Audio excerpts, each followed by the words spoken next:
So that means consequences need change.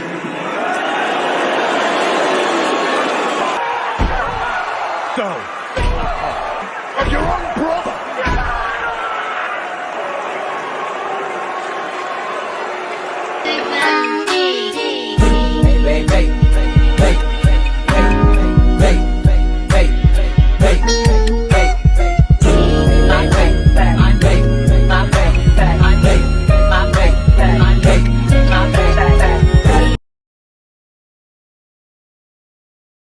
Hey, what's going on YouTube land? This your boy TJ and welcome to my YouTube channel, Wrestling Nostalgia, where I give my reviews of the WWE shows and PLE events, and today we are going to be reviewing SmackDown April 12, 2024, so let's go ahead and get right into it. We open up SmackDown with the new undisputed WWE champion.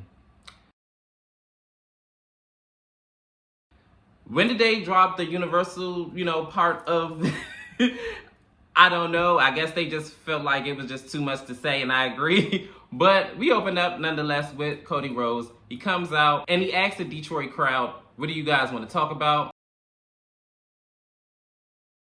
He says that he was on Monday Night Raw and he got interrupted by The Rock. And he says all he could think about was, who the hell told you tonight was open mic night?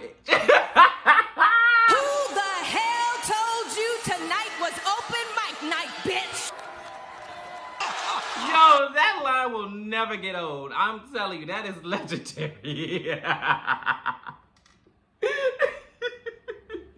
Then Cody proceeds to talk about how The Rock told him that he's going off to Hollywood, and he says when he comes back, he's going after Cody, and Cody says, I'm going to be right here. So then he goes on and says that's in the rear view. Right now, he's focused on the future, and in about 3 weeks, they're going to be in Paris for their PLE event, Backlash.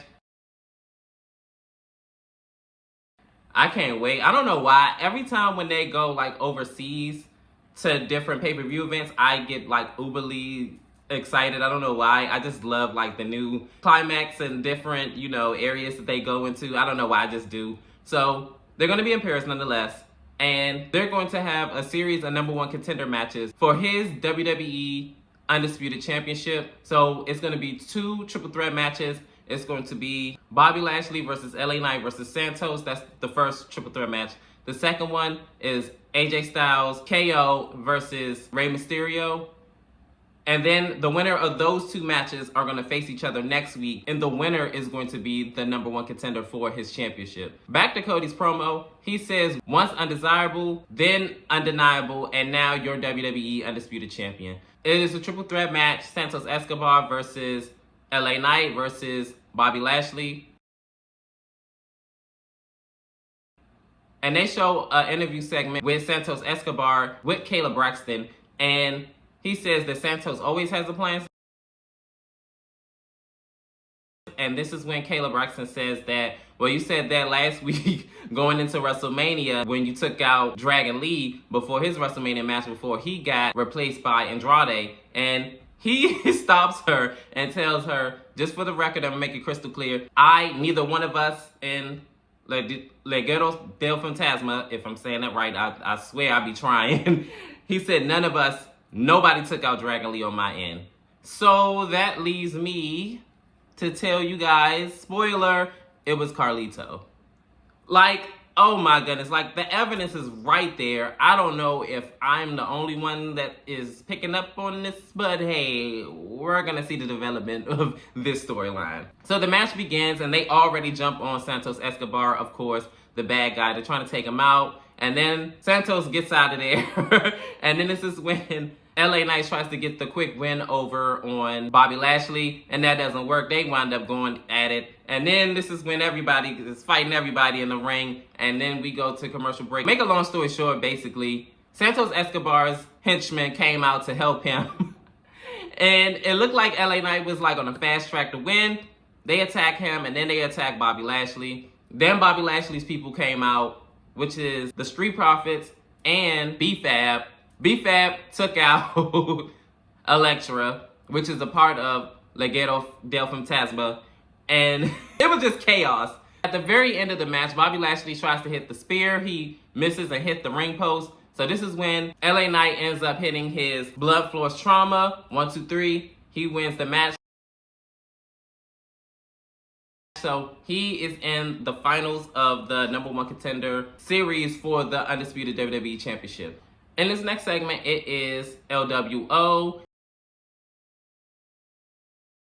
And Kayla Braxton tells Rey Mysterio that Santos Escobar says that he didn't attack Dragon Lee. He said, of course he didn't. He's not going to admit that. So then this is when, make a long story short, he says that he's proud of a lot of things that he did and accomplished in WWE, including creating LWO. But he says that he feels as though he has one more world championship reign to come to fruition for him. And that remains to be seen. He's going to be involved in the triple threat match with KO and AJ Styles. In this next segment, it is Paul Heyman, Solo, and Jimmy Uso coming out. They all come out, and Paul Heyman is doing majority of the talking. Paul Heyman says that the Bloodline, nor does Roman Reigns make any excuses of what happened at WrestleMania. What happened, happened, and accountability is a big word, and Roman Reigns and the Bloodline takes accountability. At WrestleMania 39, Cody Rhodes took his eye off the ball, and Solo Sikoa came out of nowhere with the spike, and just like that, Roman Reigns successfully defended his WWE Championship. So at WrestleMania 40, Cody Rhodes came with a plan, was strategic, and he flipped the script on Roman Reigns. He was able to defeat Roman Reigns for the World Championship. And Seth told the truth. He said that he was going to come in as Cody Rhodes' shield, and he did. So when Roman Reigns finally, after 10 years, got revenge over Seth Rollins for stabbing him in the back all those years. Oh my God! He took the opportunity, and instead of hitting Cody Rhodes, he hit Seth Rollins. Payback for all of those years. Seth Rollins played onto Roman Reigns' trauma, and he wind up coming in as the Shield, of course, like trolling him. And he took him out with the chair just like how he did 10 years ago. So when he had the opportunity, he took it. And then when he tries to go finish the match off with Cody, it doesn't work. And Cody is the new undisputed WWE champion. He also says, like a phoenix, Roman Reigns is going to rise above again. And this is when Solo Sikoa stops him and he says, winning or losing matters, right? And losing comes with consequences, right? So with consequences come change. So then he moves Paul Heyman out of the way. And then he is approaching Jimmy Uso. And Jimmy like, me? I know you ain't stepping to me. So then it looked like he's about to, do the spike thumb. He ends up hugging him. And I'm like, okay. So then he was like, I love you, brother. Just know that. So this is when he said, I love you too, man. Yeah. So he turns his back. And then out of nowhere, this mystery man comes out. And he attacks Jimmy Uso from the back. And then it turns out to be Tomoa Tonka. I think I may be saying that name right. Which he is also a Bloodline member, but he just got signed to WWE, I want to say sometime last week. I did see news reports about that. So he comes out, he attacks Jimmy Uso, and was beating him down alongside Solo Sikoa with the spikes. So then Solo gets a chair. Solo Sikoa puts Jimmy Uso into a corner with the chair around his neck, and he runs and hit the thrust. Bam, hip attack into him, and he lays him out. And I'm like, dang, to your own brother, man. You can't trust nobody. So it looked like Solo Sikoa was going to attack Paul Heyman, and Paul Heyman was like, no. So he was like, nah, come on. So then they, putting the ones up. So this is when Paul Heyman looks like he's about to make a call to Roman Reigns.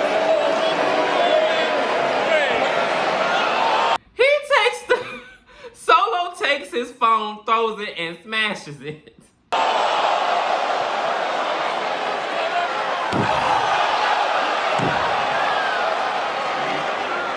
I'm not gonna lie, his shoes looked like they was soft. Like, it looked like it wasn't nothing getting destructive by them chains.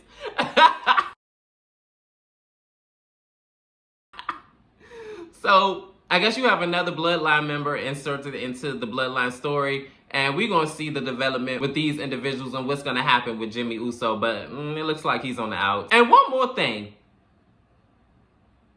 If Roman Reigns lost, right? And Jimmy Uso lost, right? And so was Sikoa been on a losing streak after beating John Cena. I think it was like 34 or 37. Like in the whole of matches lost. Why would y'all just kick Jimmy out? Shouldn't Solo be out too?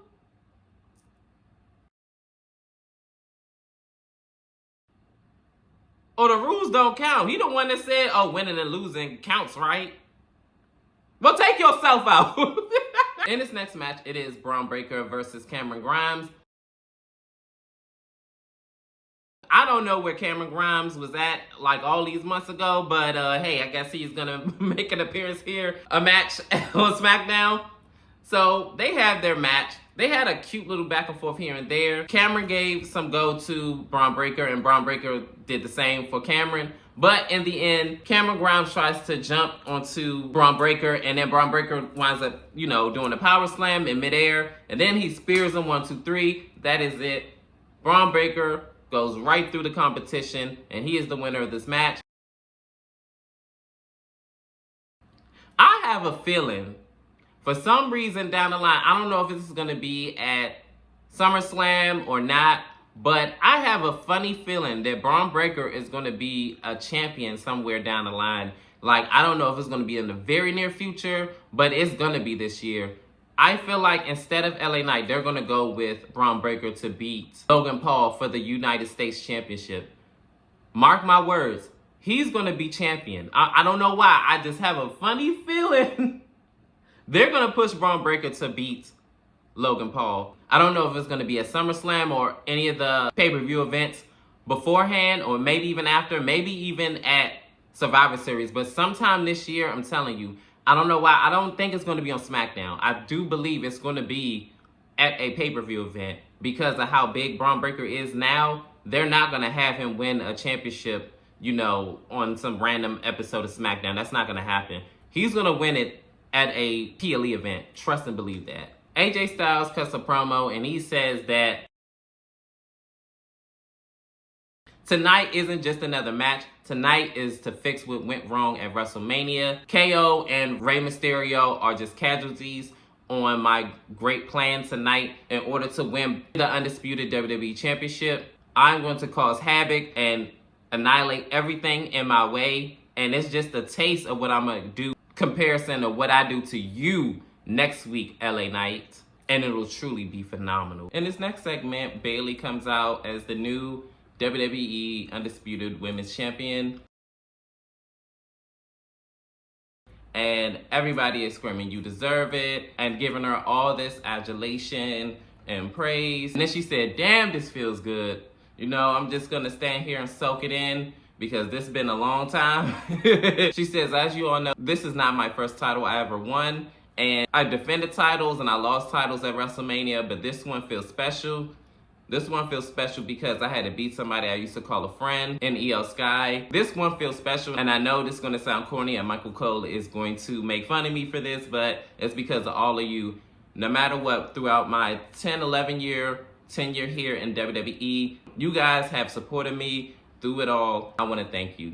And this is when Bayley said that, "I can't wait to see where this journey takes me as your women's champion, and I want to give someone an opportunity." And this is when Tiffany Stratton comes out.